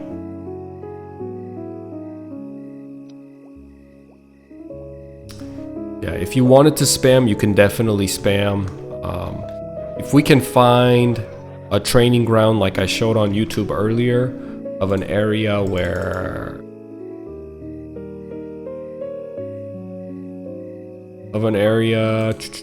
see if I can pull it up. If we can find a training ground like this where we can have 3 Dragon Knights sitting here, killing the harps up here and the Berks down there, if we can kind of come up as a community to do this type of training ground, I think Dragon Roar would be cool. But I don't like the idea of just sitting there spamming Dragon Roar by myself in an empty map, just because it's easy. It just seems pretty boring. The idea seems boring. I would rather use Crusher and Fury and be a little bit more engaged.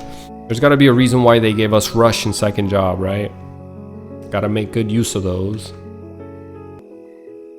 Let's actually go. You know, this is one thing I worried about Warriors, is that, look, you need to put 15 points into precise strikes. Then you need to max out max HP increase, right? Maybe not in this order. I'm not saying you have to do it in this order, but these are the skills that you have to max out. And then on top of that, you really want to max out Iron Body because it scales really well into the late game.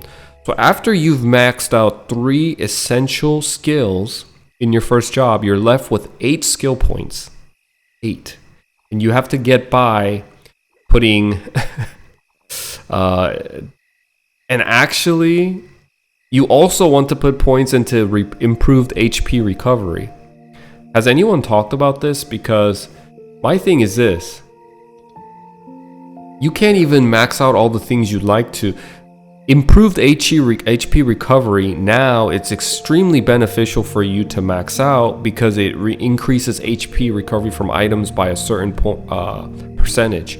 At maxed out, when you max it out to level 15, when you consume an HP pot, it gives you an extra 20% of recovery. You don't want to just kind of forget that. You also don't want to forego HP max increase for the obvious reason. You're a warrior, you want to have a large HP pool.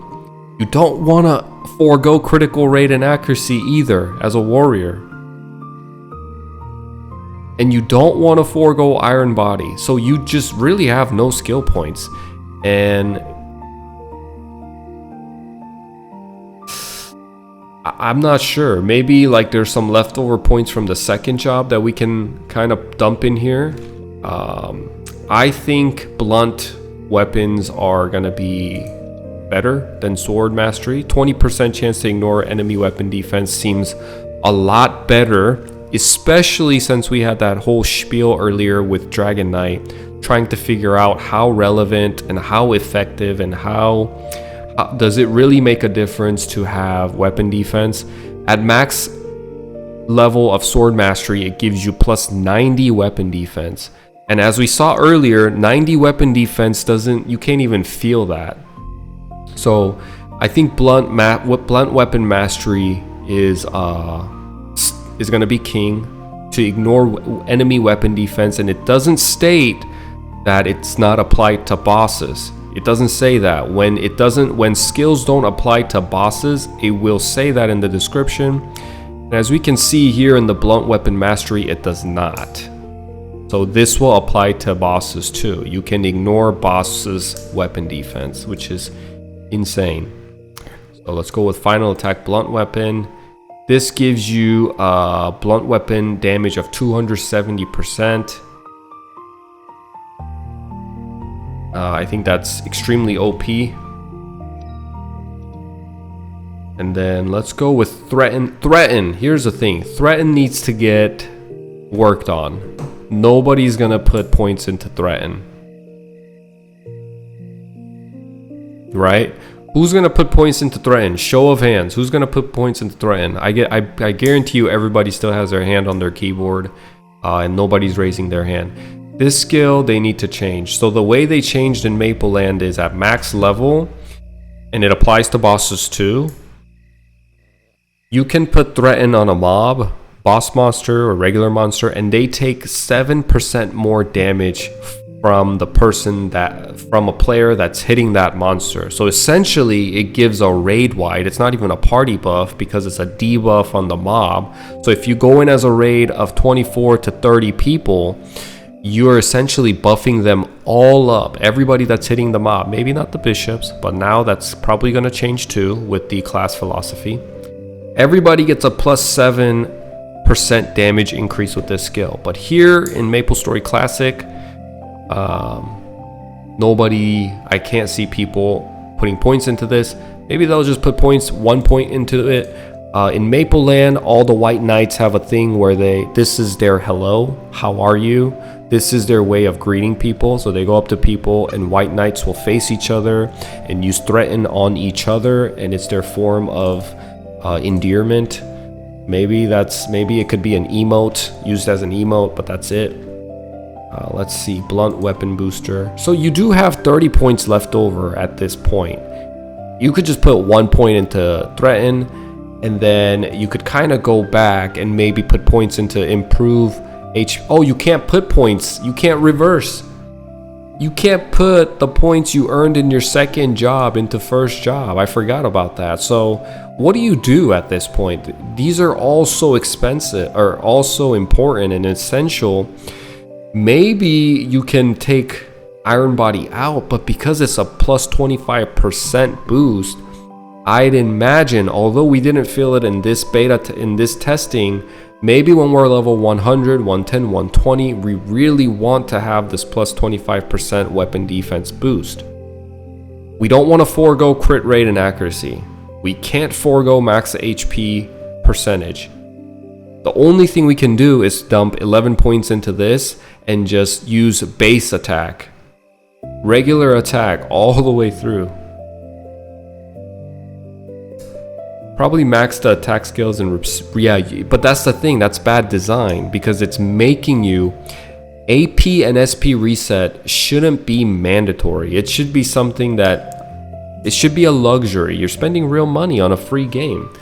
That should not be the design. So this is a flaw. Maybe they can reduce precise strike to only level 5. That gives you 10 points, and then reduce Iron Body to level 10.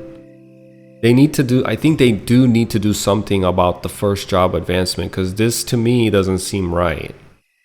You have 4 essential skills and then two skills that you use to grind to get to level 30. And if our only option is to SP reset or just give up on certain like attack skills, because look, you could be extremely poor and you're playing out of your uncle's garage, hooked up to the Wi-Fi, and just you could be real down bad in life. That SP reset of $5 could mean the world to you. It's a free to play game. Why do I have to spend $5 if I want to play a certain character? It's not a prerequisite for other classes, so it is a flaw. I don't think they should wash this over and say, well, you can reset it with SP. I think they need to do something here. Because it'd be different if you can carry over the skill points from second job advancement to the first, but you can't do that. And even here, what are you going to put points into? You have to max out threaten, right? You have to max out threaten. You don't have anything else to really level. And you still have 1 point left. Just dump it into, I guess, the only thing you can dump into is sword mastery. Enemies speed minus 35, weapon defense minus 10. Not even 10%. Minus 10. Extremely underwhelming skill.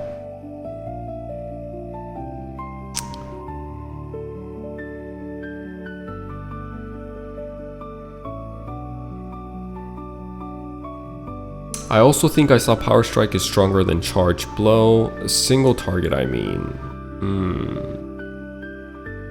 Let's look at third job advancement skills. We have improved MP recovery. Now this is obviously, as I mentioned, extremely underwhelming compared to the Spearman's partial resistance. 35% plus elemental resistance seems like a no-brainer, better than having MP recovery. Now let's look at the charges. You have lightning charge, ice charge, fire charge. So things have changed now where lightning charge isn't stackable, and all charges do basically the same damage. The only difference is they have different effects. They do the same damage, and the difference is going to come on what mob you are grinding. If you are at El Nath, fire charge is going to do more damage because they have fire. Enemies have fire weakness.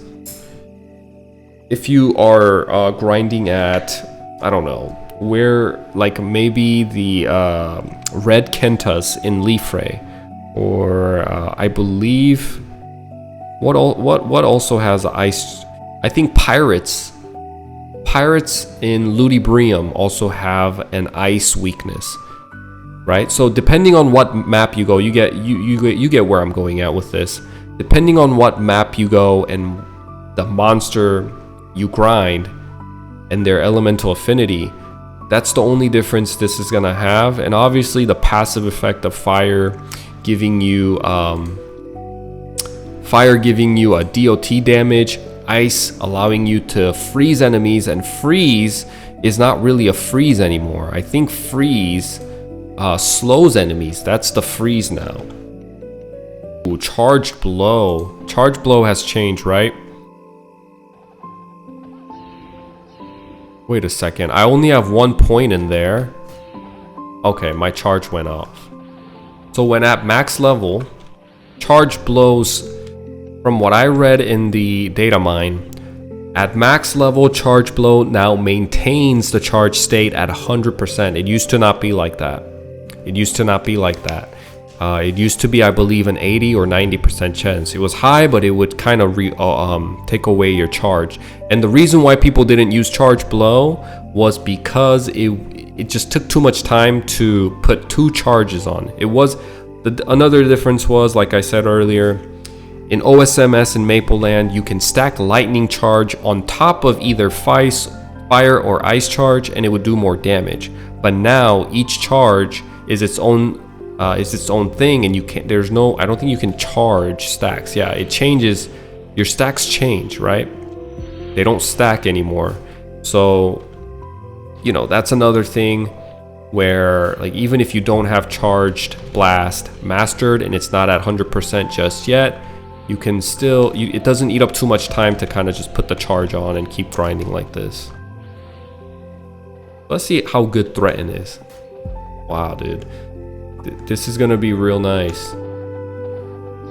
I mean, I guess there's some utility to it if you want to get technical. Minus 35 speed, but you're a warrior. I don't know. Maybe, like, I'm not saying slow is bad, right? That's not what I'm saying. What I'm saying is that for archers, it makes sense to slow enemies to keep them at bay. But for warriors, something like a slow, I just feel like it's not that useful. It's not as useful as it is for archers. So instead of Threaten giving them less speed and only reducing their weapon defense for 10, they can revamp this into something else. And I really like the way they did it in Mapleland. It made them viable for raids. It made them into a member that can be considered on taking. They had some sort of party utility skill. Actually, that's kind of true. If it works on bosses, it'll be useful on mobile bosses like Bigfoot. That's true, Ginger. But the thing is, you're still a warrior. And if you can use Ice Strike to slow them down, and I think you can stun. There's a lot of stuns, I think, at level 1. 4th job, I assume they're going to give more stuns to the paladins. And if that's the case, then you don't really need to slow them. I guess you could slow and take a fire charge, and instances like this, I have an ice charge on, but because they're resistant to ice, they don't get slowed. Except for Hector right there, they get slowed. And places like this, I can just put threaten on and slow them all and do it this way.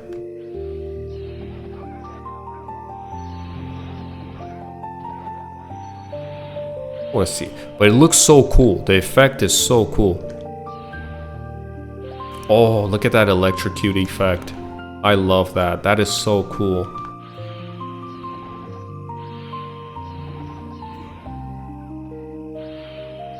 So charge blow at level 1 does 150 damage, 40% chance. And it hits 4 enemies. Slash blast at max level does hits 4 enemies only at 130%. And power strike single damage 260%. Is this going to be like better than both of them put together? So power strike and charge blow is still going to be I guess people will still use power strike and use charge blow. If there's like even 2 enemies on a single target, you would use power strike.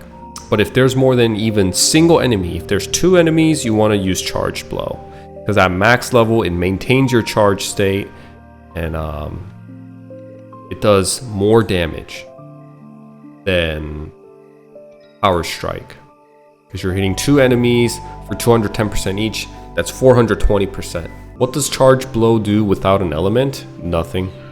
You can't use charge blow without an element. It's a 1-2 setup, so you have to have a charged on you in order to use that skill.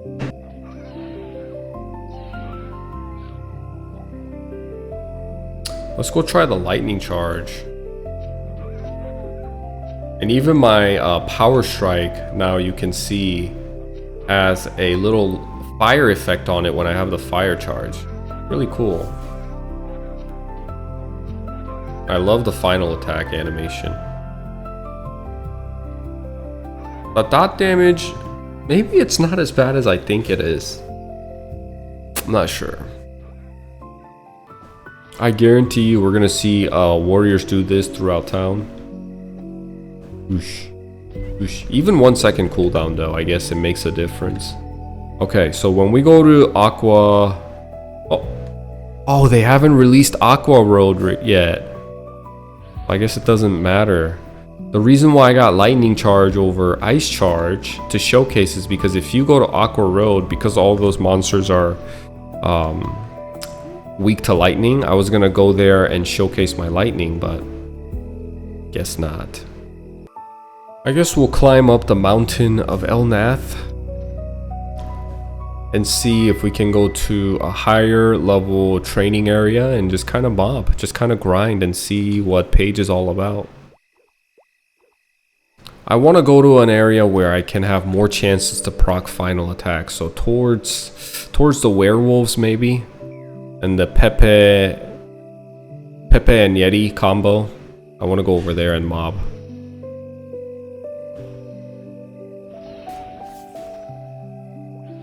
Final attack is so cool, man. I just love final attack, especially on warriors. Like two-handed sword wielding warriors proccing final attack, it has got to be peak. So this is where we'll kind of grind and just pass our time. So with single target enemies like this, power strike, although it's not like extremely more powerful than combo charge, it's still better and it does slightly more damage than combo charge at single targets. So we use power strike, and then when there's more than one enemy, we just mob them down with combo. Forgetting what this skill's called. Charge blow. And charge blow looks like the range has been updated. It looks like the first enemy and the second enemy can have a little bit of a gap, and charge blow will still attack the second enemy behind the first enemy.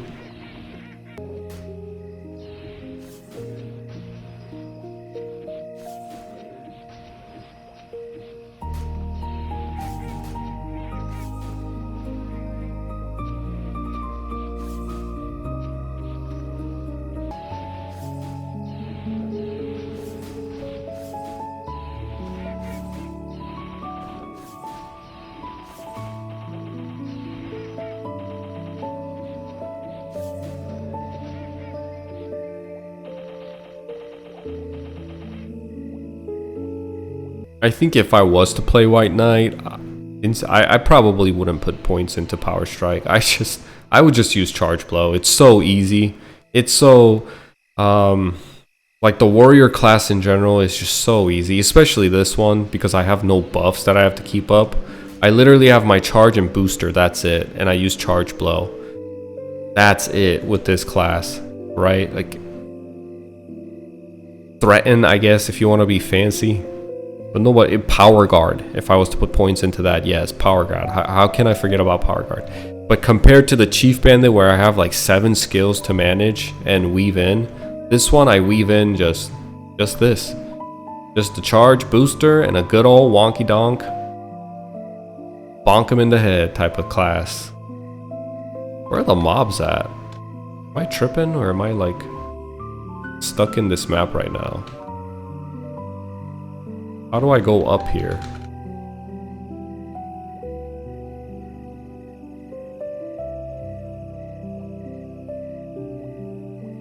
Oh, there we go.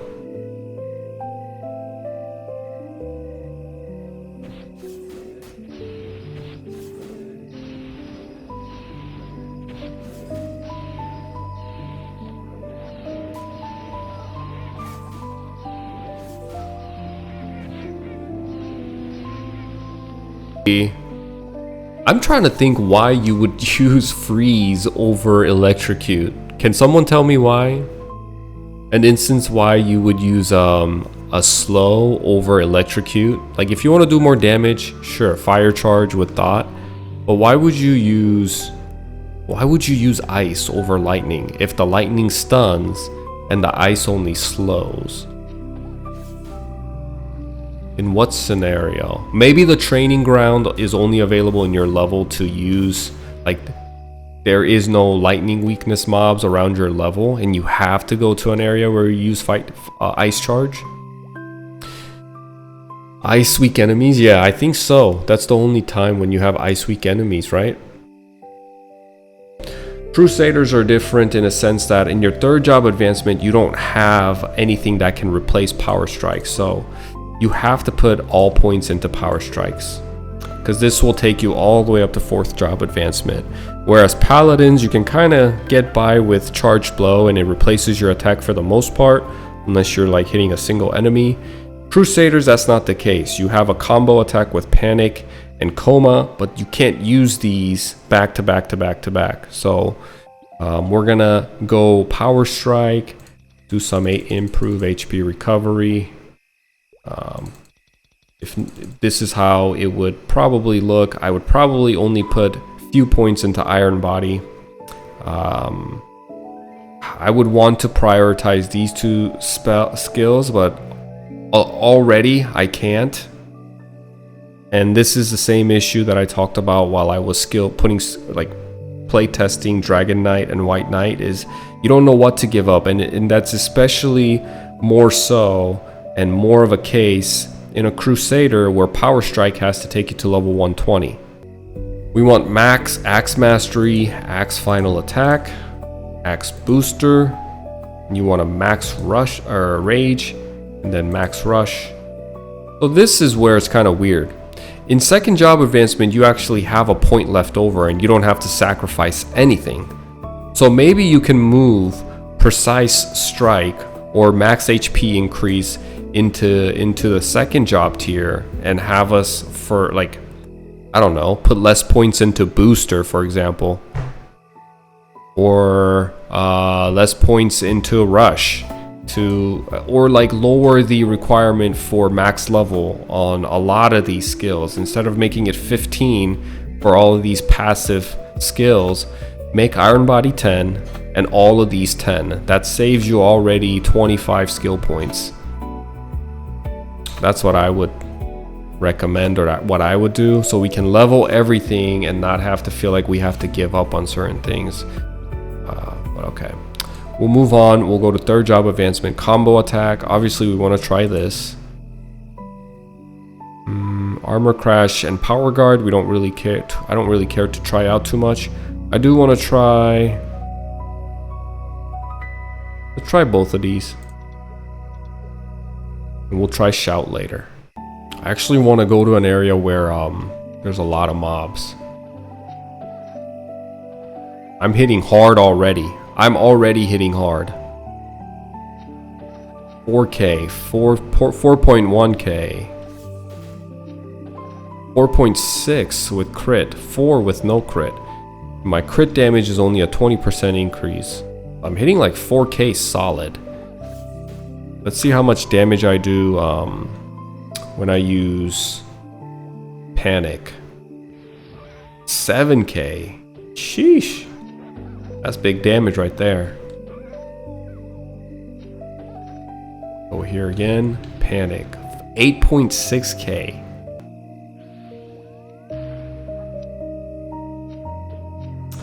Also now combo attack seems to be a toggle. You can just keep it up and collect your circles.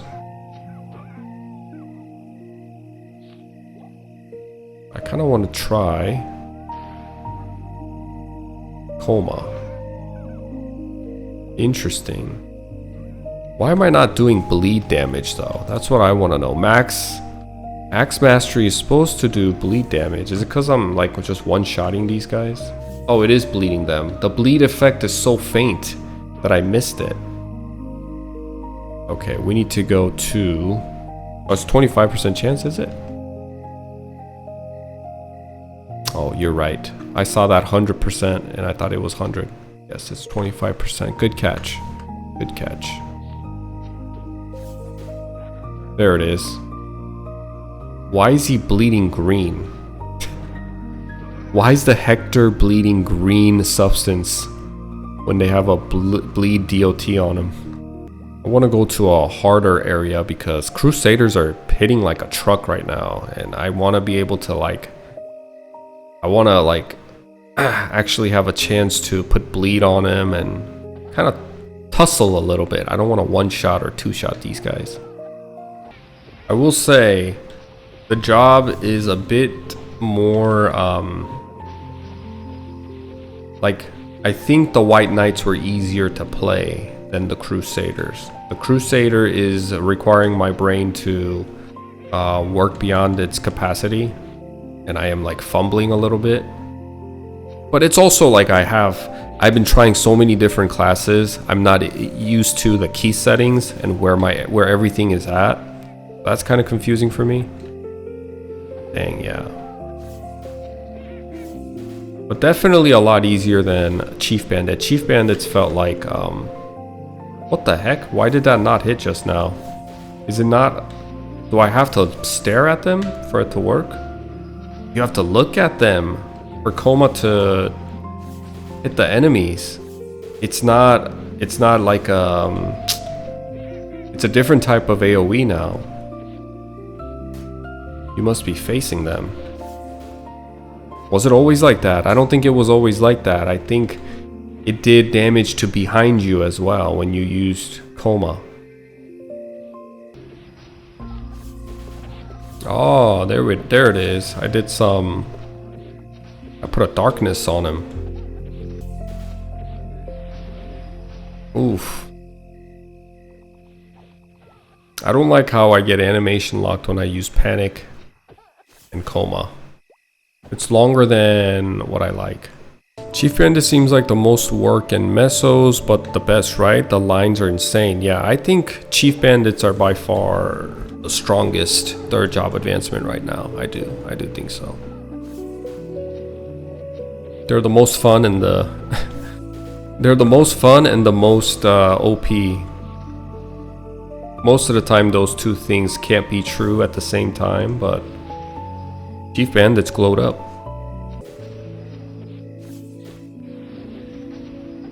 So panic and combo does not trigger final attack, I think.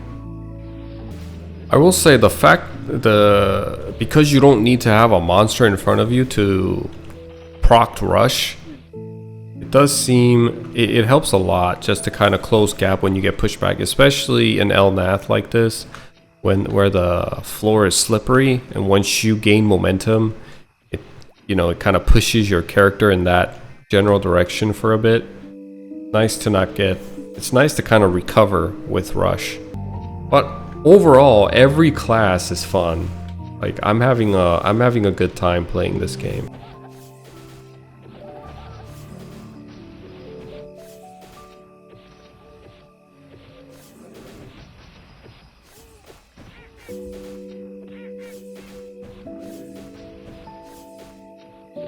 Oh, that was satisfying to mow them down like that. That was nice.